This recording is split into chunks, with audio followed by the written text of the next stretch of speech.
Dengan demikian ya harus kita pikirkan yang haram itu, yang diharamkan oleh majelis ulama itu membelinya bukan memakannya. Apa bedanya? Beda. Maksudnya begini, ibu-ibu sekarang ini kan di dapur masih mempunyai banyak sekali barang-barang bikinan. Ya. Itu ya banyak sekali. Nah, itu nggak usah dibuang. Makan saja, itu barang halal kok. Habisin aja ya, selesaikan ya. Sampai habis. Habiskan dulu. Tujuannya membuat goncang ekonomi, tadi Zionis dalam hal ini dan juga pendukung-pendukungnya. Kemudian tadi yang diharamkan oleh MUI itu adalah membelinya bukan barangnya. Bukan jadi bukan memakainya, bukan mengkonsumsinya. Oke, jadi kalau sekarang mungkin masih punya produk-produk yang pendukung Zionis itu di rumah, ya habiskan aja, nggak usah dibuang gitu. Nggak usah dibuang. Nah, sebenarnya kalau dalam hal ini gitu tuh, yang boykot dalam hal ini, produk-produk yang mendukung Zionis itu, apa kita sama sekali nggak boleh mengonsumsinya atau kayak gimana tuh Ustaz? Alhamdulillah ya. Ini menjadi masalah yang semakin dalam tanda petik itu semakin resmi sesudah 2 hari yang lalu Majelis Ulama mengeluarkan fatwa nomor 83 ya itu. Kita ini merasa berkewajiban dan memang berkewajiban ya memikirkan saudara-saudara kita di Gaza. Sebagai sesama kaum muslimin, mereka itu saudara kita. Nah, Rasulullah menyuruh kita untuk memperhatikan hal itu. Nah, apa yang kita bisa lakukan? Ya jawabannya adalah apa saja yang bisa kita lakukan. Apa yang kita bisa? Yang kita bisa 1 doa. Kan gitu ya. Nomor 1 doa, nomor 2 sumbangan. Nah, nomor 3 ini ada boikot ekonomi. Boikot ekonomi. Mitra muslim yang dirahmati Allah, mengenai hal ini ya. Tolong jangan jangan dilupakan 2 hal. 2 hal. Yang 1, tujuannya itu adalah memang membuat goncang perekonomian mereka. Memang. Tujuan boikot ya? Ya, memang iya.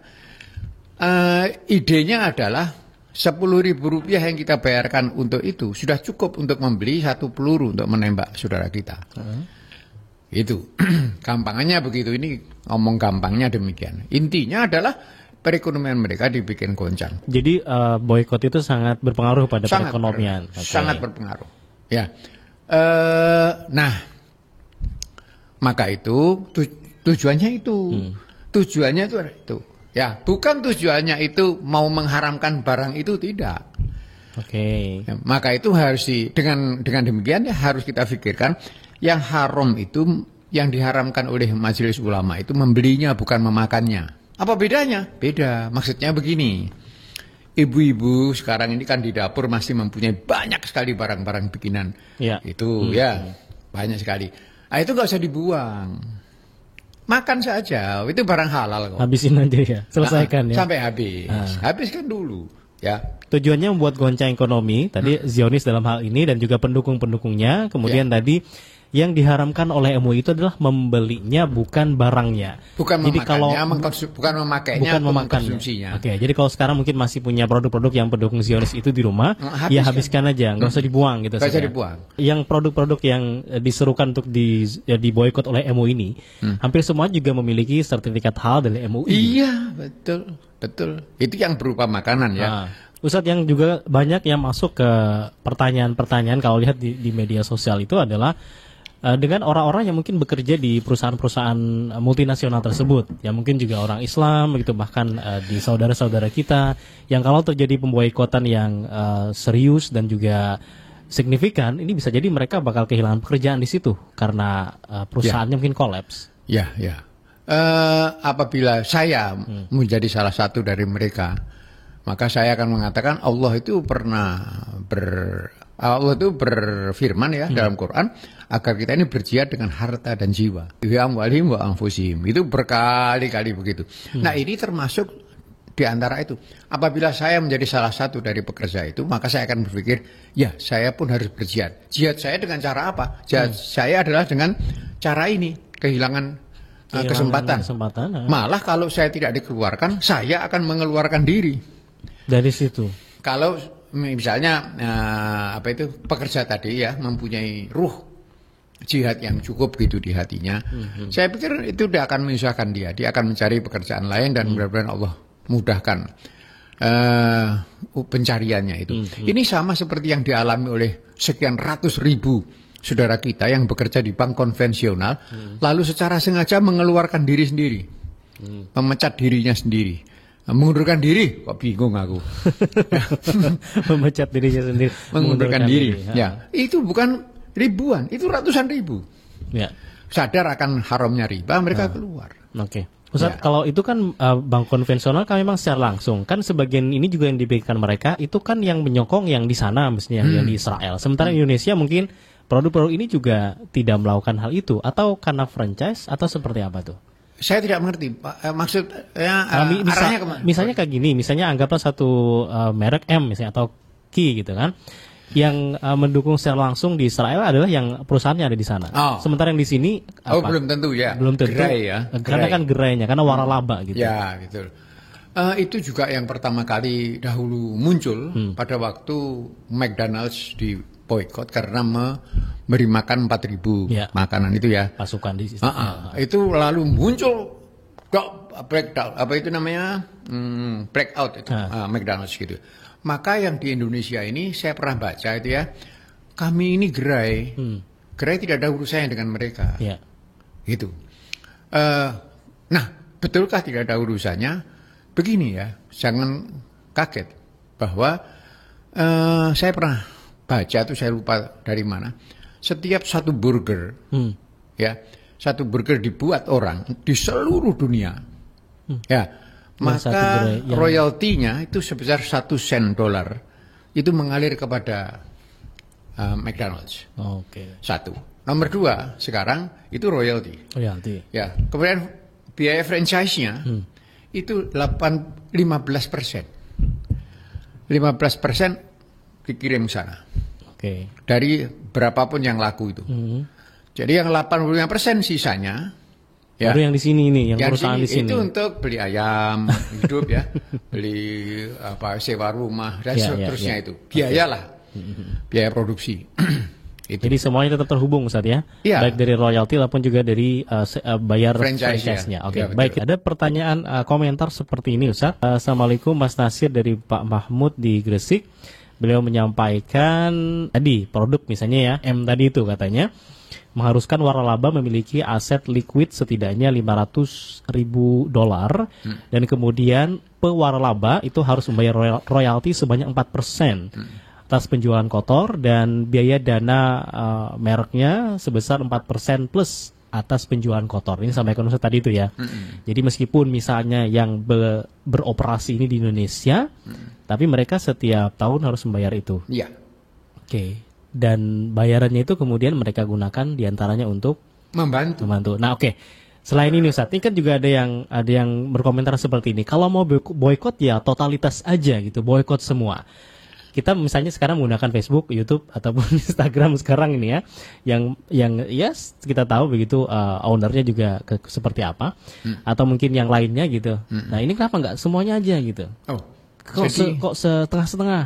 Ada 2 hal yang harus kita perhatikan. Yang pertama, tujuan kita itu bukan menolak barang itu, bukan. Tetapi menghancurkan penjualnya, pembuatnya. Bukan menghancurkan dengan cara senapan atau bom atau enggak, tapi menggoncangkan ekonominya, gampangannya begitu. Ya, maka apabila satu barang itu tidak kita harus pakai, maka kita pakai. Yang bisa kita lakukan, apa yang kita bisa lakukan adalah memboikot barang yang jenis ini. Itu kerjakan dulu. Tujuan kita itu bukan hendak mengharamkan barang-barang itu, tidak. Tapi hendak menggoncangkan perekonomian mereka. Satu. Nomor 2, tapi kalau toh itu dikejar juga, maka ini, jangan macam-macam ya. Kita bisa katakan begitu.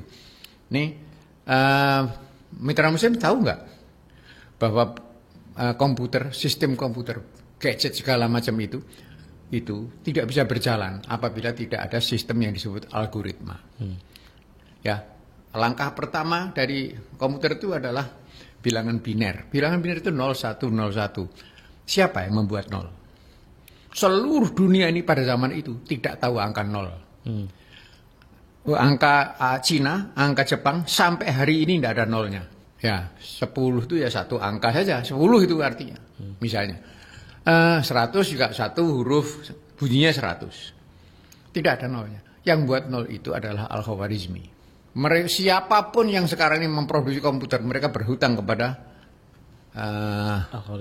Al-Khawarizmi.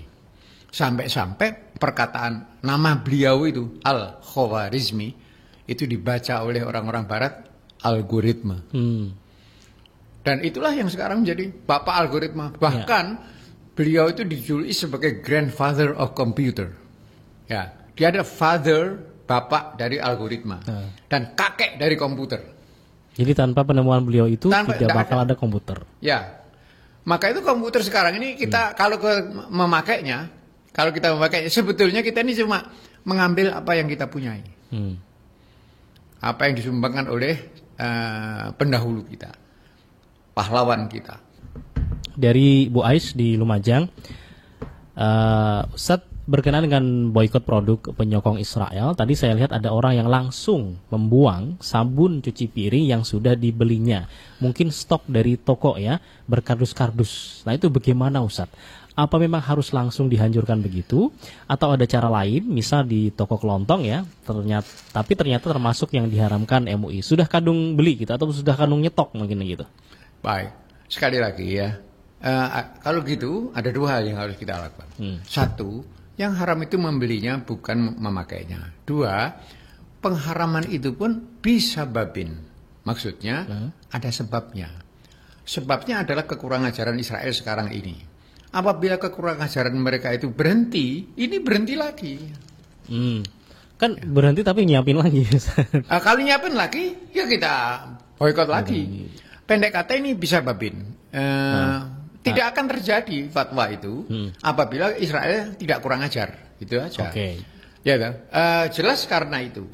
Ya, maka itu kemarin tidak ada fatwa seperti itu. Barangnya sama. Itu juga. Tapi yang dulu halal sekarang haram. Sekali lagi ya, yang haram membelinya bukan. Sebab itu kalau barang itu tahan lama, tidak perlu dibuang. Berikutnya ada Ibu Sri Ustadz yang menyampaikan kalau boikot individu memang harus dilakukan, tapi kalau lebih efektif lagi harusnya boikot oleh negara.